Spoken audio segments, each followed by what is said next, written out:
સ્વામિનારાયણ. કહેવાય છે કે કાળો રંગ અશુભ હોય છે, પરંતુ એ જ રંગનું શાળાનું બ્લેકબોર્ડ બહુ બધાની જિંદગી બદલી નાખે છે. જય સ્વામિનારાયણ. મોર્નિંગ. જય સ્વામિનારાયણ. જય સિયારામ. જય શ્રી કૃષ્ણ. જય માતાજી. ઓમ નમઃ શિવાય. સત્યમેવ જયતે. સિદ્ધેશ્વર મહાદેવની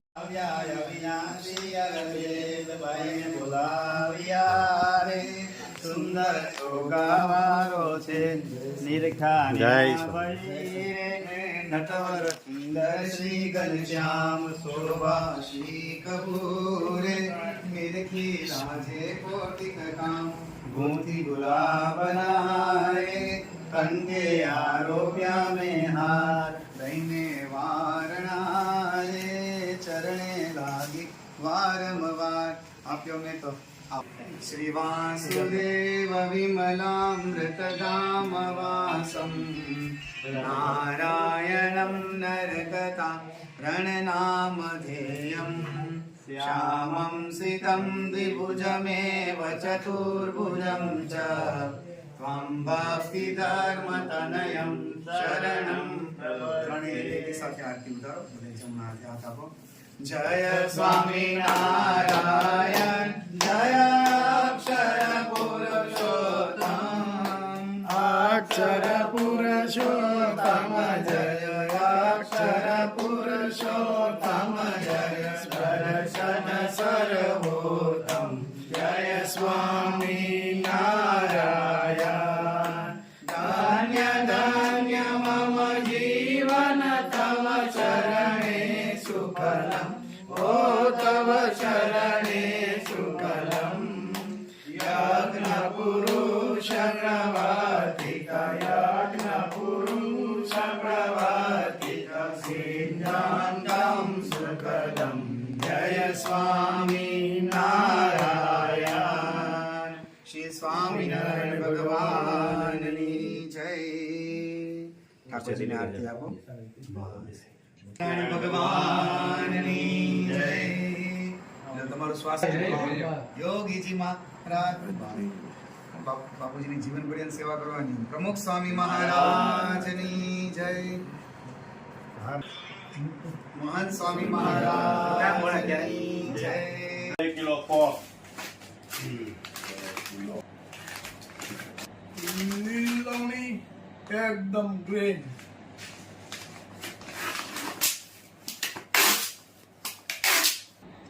બે હેર ઓઇલ, એક શેમ્પુ,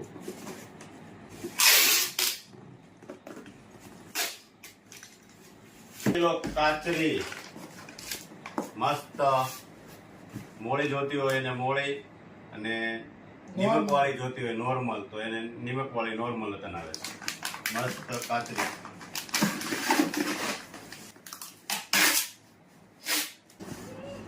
એક हेयर ऑयल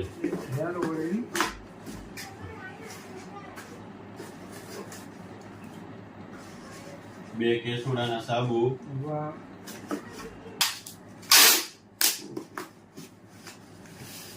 રીંગણા વાલ અને બટાકાનું શાક બનાવવાનું છે। મસાલો રેડી થાય એટલે એનો વઘાર કરીશું આપણે। સરસ મજાની દાળ ઉકળી રહી છે, હવે એનો પણ વઘાર હજુ બાકી છે। શાકનો મસાલો રેડી થઈ ગયો છે। ધાણા, જીરું, હળદર, મીઠું, ચટણી, લીલા ધાણા, તેલ, ચણાનો લોટ ને સિંગનો ભૂકો મસાલો બનાવવાનો છે તો મિક્સ કરી દીધો છે। હવે આપણે એને વઘાર કરીશું, પછી એને નાખીશું। સરસ મજાનો મસાલો તૈયાર થઈ ગયો છે। અહીંયા ટમેટા કાપીને પણ રેડી કરી દીધા છે। લીમડો અને ટમેટાનો વઘાર કરીશું। વઘાર થઈ ગયો છે, હવે આપણે ટમેટા એડ કરીશું।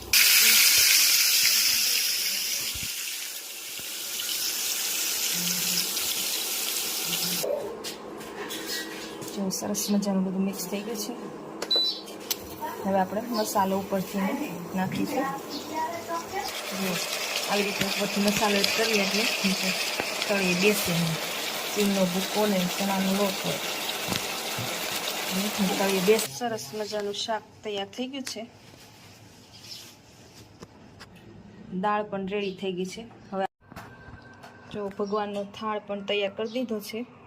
હવે આપણે જમાડીશું. તલ બ્લેક તલનું તેલ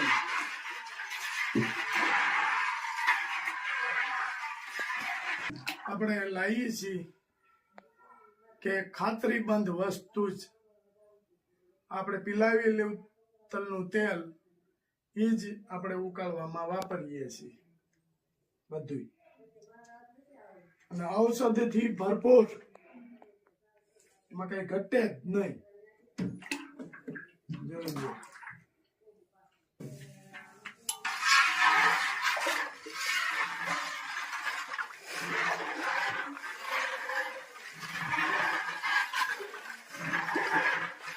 તો ઔષધિ બીજી પલાળી દીધી કમ્પ્લેટ. પછી કાલ નાખવાનું, પછી રાત પલ્લી જાય. હા, જેવી ઔષધિ પલાળે 2 તપેલા પલાળીશ. રેડી ને નીલુભાઈ?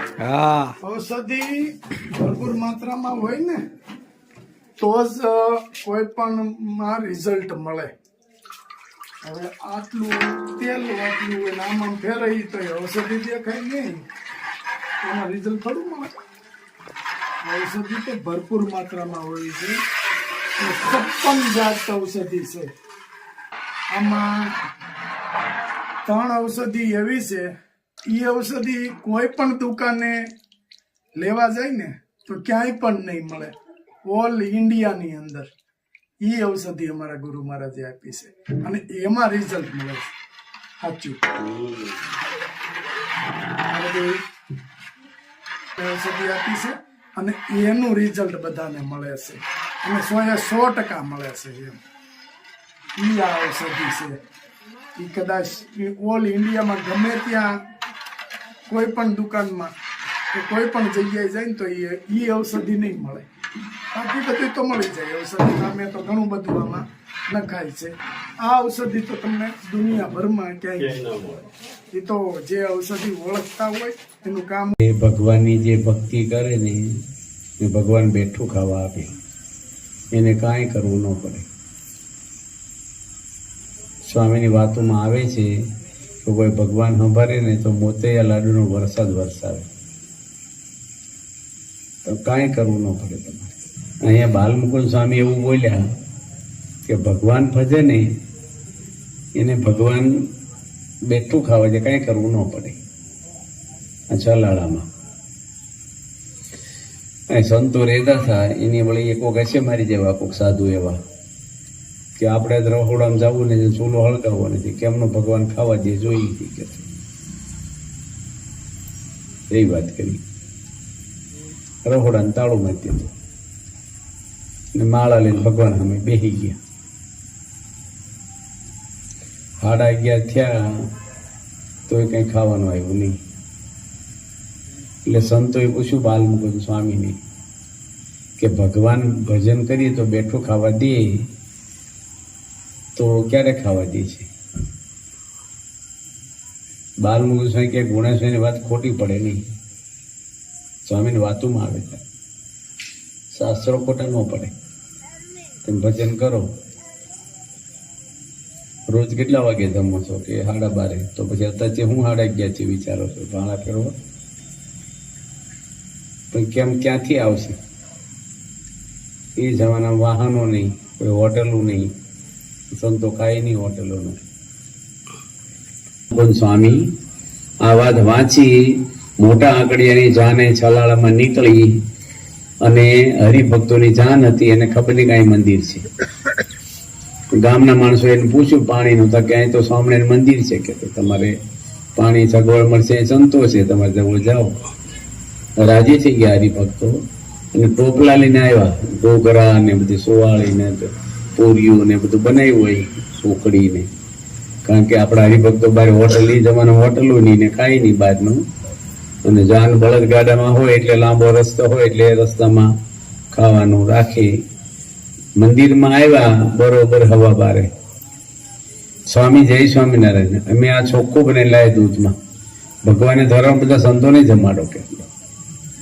બાલમુકુંદ સ્વામી કે જો આપણે માળા ફેરવી તો ભગવાને સારું ખાવાનું આપ્યું, ન કરે આપણે ખીચડી રોટલા ખાતા, આપણે કોઈને કહેવા ગયા હતા જો આવ્યું કે ન આવ્યું ટાઈમે. ભગવાન ભજીને ભગવાન બધી આપણી ચિંતા કરે.